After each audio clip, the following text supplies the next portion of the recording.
welcome back to Decaf-Math ASMR. I've missed you.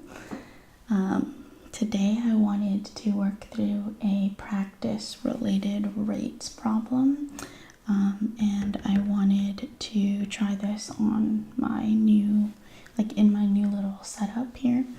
I moved the whiteboard from my old little math nook area and put this in a more convenient and comfortable spot.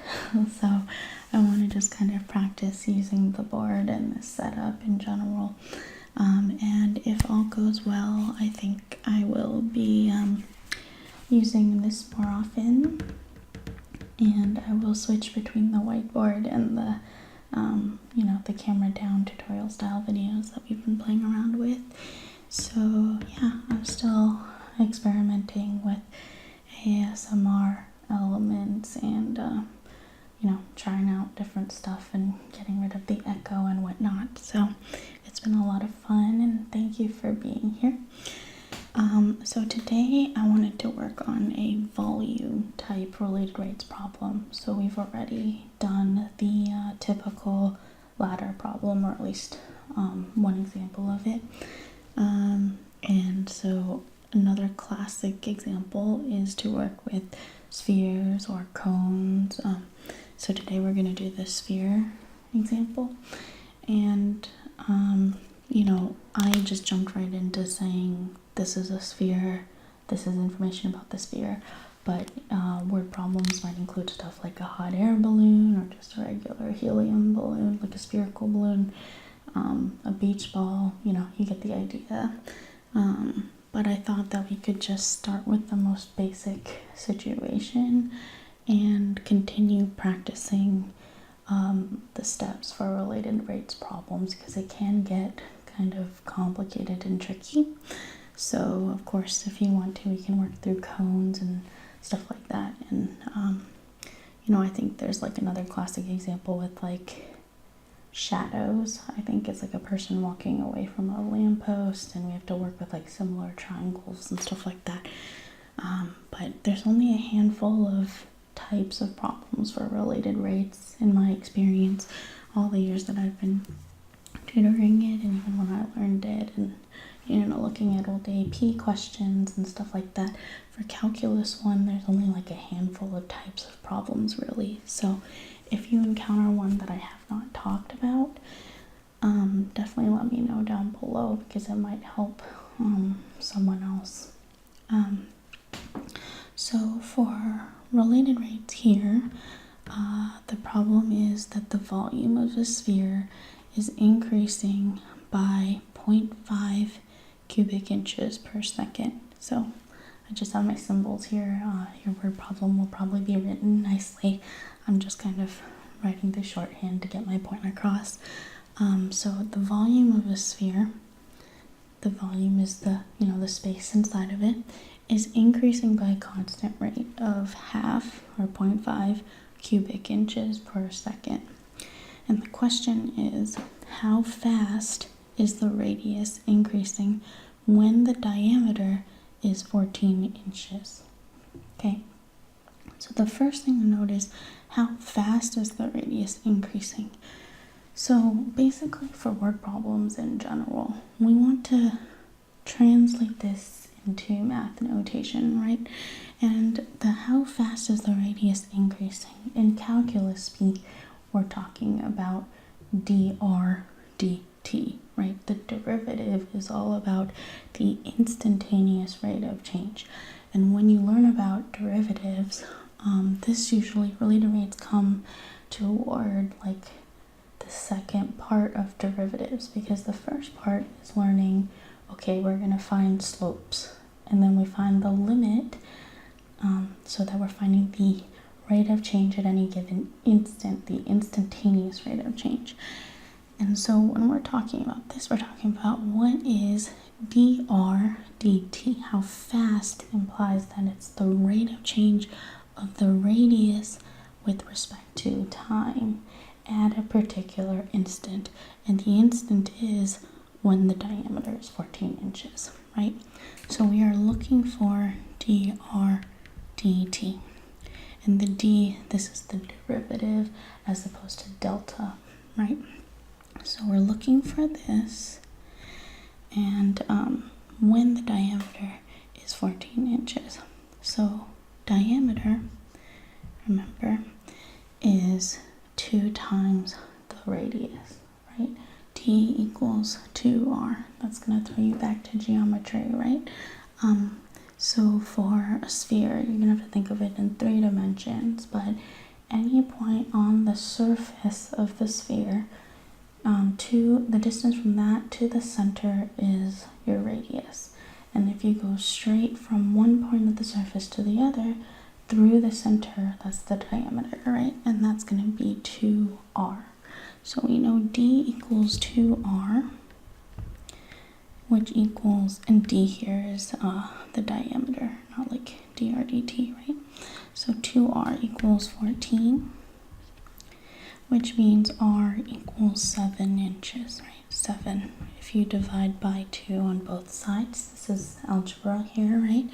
And the reason I want to find r equals 7 is because we are going to work with volume versus radius.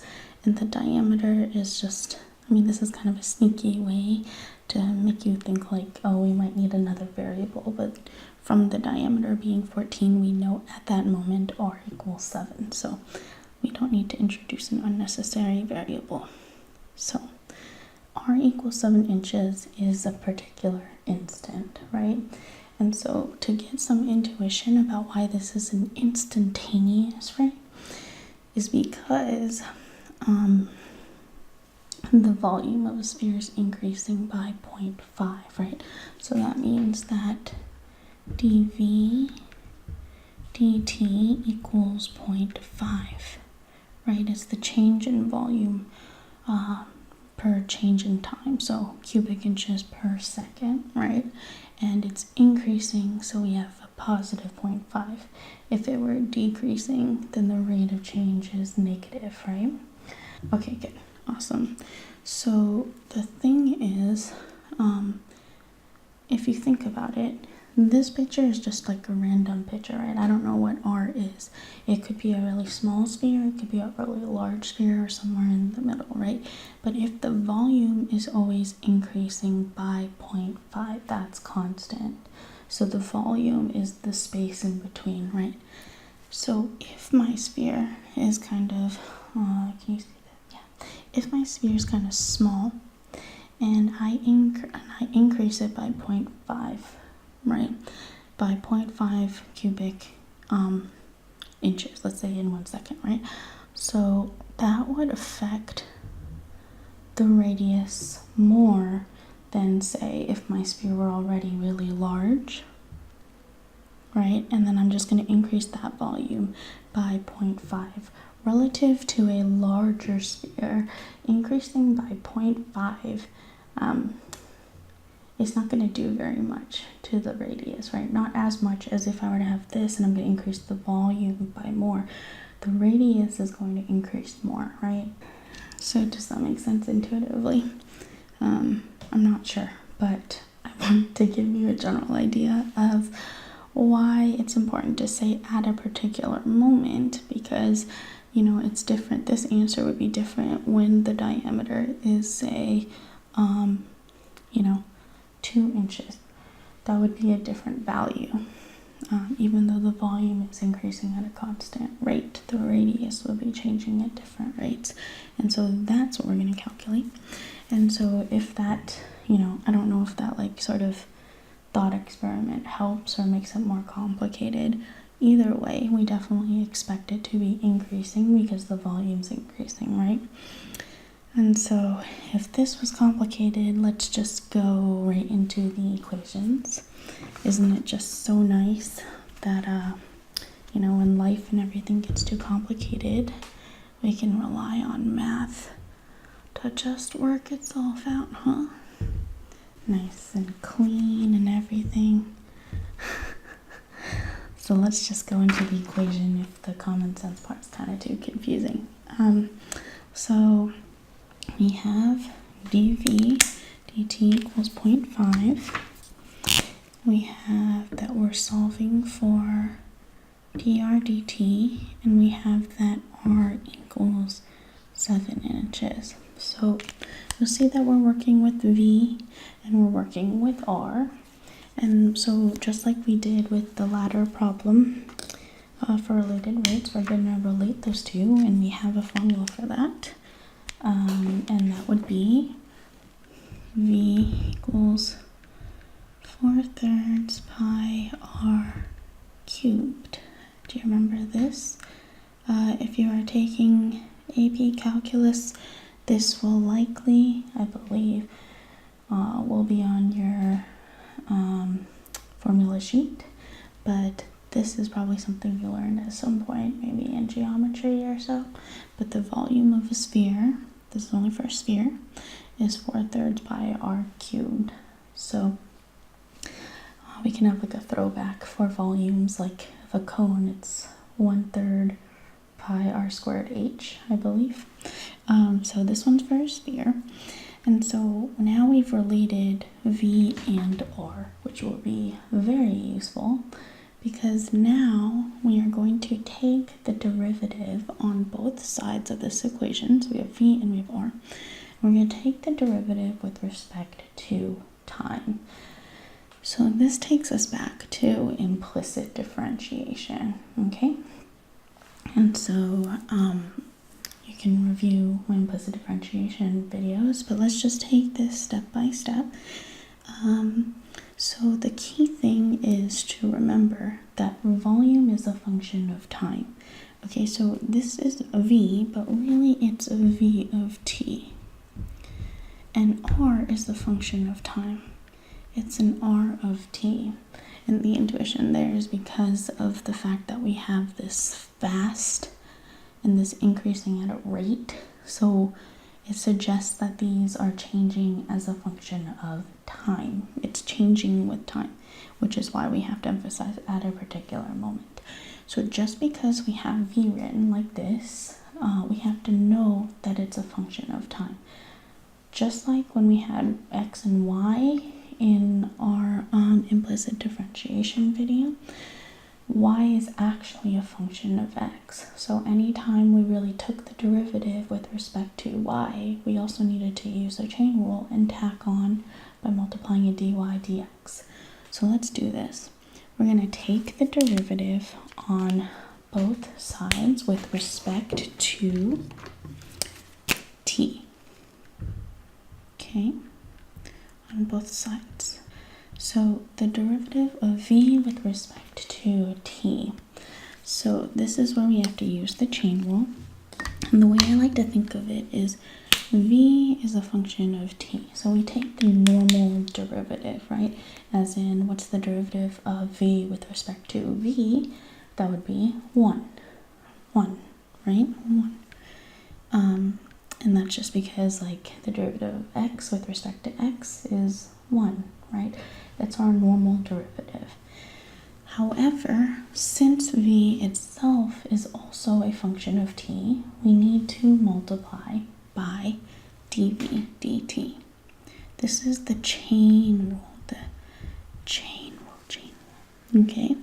And that's because if you think about it, like it might not be clear just written out this way, but if you aren't familiar with the chain rule, let's say we're trying to find the derivative of, let's just say, I'm going to write this and then erase it, but let's say we want to find the derivative of e to the 2x, right? You'll see that it's e to the something, right? This is for compositions.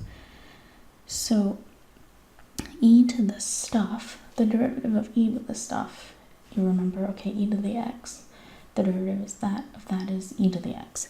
So you keep the e to the stuff, but then you have to multiply, and this is the chaining, you have to multiply the derivative of that stuff, which in this case would be 2. So the derivative of e to the 2x is 2e to the 2x. So similar to that is this thing. You basically take your normal derivatives, so the derivative of v with respect to v is 1, but then because v is a function of t, you just tack on a dv dt. It's as simple as that. It sounds like a mouthful to say, but that's it. So let's try the right hand side, okay? So on the right hand side, we have 4/3 pi. That's a constant. Sometimes people are like, yikes, pi, is that a variable? What do we do? It's just a number. We can just pull it out as a constant, right? No problem at all. Easy peasy. And now we need to deal with this r cubed, right? So with respect to r, what is the derivative of r cubed? It's just 3r squared, right? So you have to multiply by 3r squared, right? And that's our rule for, x to the n. The derivative of x to the n is, you bring that down, so nx to the n minus 1. So you take the normal derivative with respect to r, but because r itself is a function of t, you just tack on a dr dt. That's it. Easy peasy, right? Easy peasy. Okay, very nice. So just with practice, that'll just come easier. It's just basically take the derivative like you would normally think to. But anytime you have a variable, you're taking the derivative of a variable that is a function of another variable. So you take the derivative of v is 1. But because v is a function of t, you just also multiply by dv dt. R is a function of t, you multiply by dr dt. But when you take the normal derivative, just take it with respect to the variable that you're finding, like r cubed, just 3r squared, right? Okay, so we just took the derivative of with respect to t on both sides. Take your time with this. I think between finding which equation, like figuring out how the variables are related, finding that equation is one really tricky part of these kinds of questions. And then the second part is to take the derivative properly. Usually you're going to find the rate with respect to time. Occasionally it's with respect to like radius or something, okay? Okay, so now from here we're pretty much there. The 1 times dv dt goes away. I just wanted to, 1 times anything is itself. I just wanted to write that for clarity's sake. dv dt we already know is 0.5, so now we're just going to plug in what we know. The 3 and the 3 cancel. We have a 4 pi times, and then r is 7. So now we're just going to plug in everything, right? So 7 squared, and then we have a dr dt, which is what we're trying to solve, right?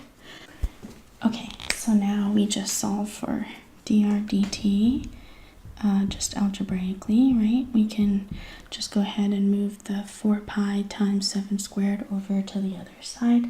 Sorry, I had to refilm this little bit, it kind of got cut off, but that's what we're doing here. I'm just going to solve for dr dt algebraically just by doing this, taking the 0.5 divided by 4 pi times, and then the 7 squared is 49, right? And that's it. That's our answer. Our goal was to find dr dt. So it's 0.5 divided by 4 pi times 49. So just be careful, that's a 0.5 and that's a time. I don't have a calculator on me. I'm sorry, this is like super not satisfying because I don't actually have like a decimal or an approximation here to look at, but I will comment it in like the video description or in the comments. I'll just calculate this really quickly, but whatever that works out to be will be our answer for the rate of change of the radius at the particular moment when the diameter is 14, so the radius is 7. Now, what would the units be for this? What are our expected units? Since it's a change of radius, which is a distance per time, we're going to have something like inches per second. So that's it. And of course, this answer is going to be positive because we just have a positive divided by positive, which is expected because the radius is increasing. That's it. Very, very, very good job. Very nice work. Let me know if I have any miscalculations or anything, or if you want me to clarify any parts. I would say always write what is known, and for these types of questions, it's usually going to be like a dv dt or like a dx dt or something, and figure out what instant you're talking about. So for the Pythagorean theorem part, the latter question, sometimes this part, like the instant, takes a little bit of calculation. Like if it says at the instant that the length or like the hypotenuse is this much or something like that, like you might need to use other formulas to calculate which instant you're talking about. And in this case, the other formula would be that the diameter is 2r, and you want to relate it with the variables that you are related together. So in this case, just volume and the radius. So there's no need to add in the diameter because the diameter is 2 times the radius. So your volume, radius, take the derivative, use the chain rule there, plug in what you know, and you should be able to get to your answer. Okay. All right. I hope that you found this interesting, helpful. Let me know. Give me any feedback at all. I'll try and do math at all different levels, and I'll also try and throw in some I've really been enjoying sleepy math videos too, which are intentionally very, very slow and calm and relaxed. So, yeah, and I'll try and include some shorter videos as well, just basic tutorial ones. But since this is ASMR and relaxation based, I don't want it to just be like just too boring. I just kind of want to hang out and be here. So, but you can let me know. I'll go off your feedback. Thanks so much for supporting me. Subscribe if you like this type of stuff, and I will see you around soon. Bye.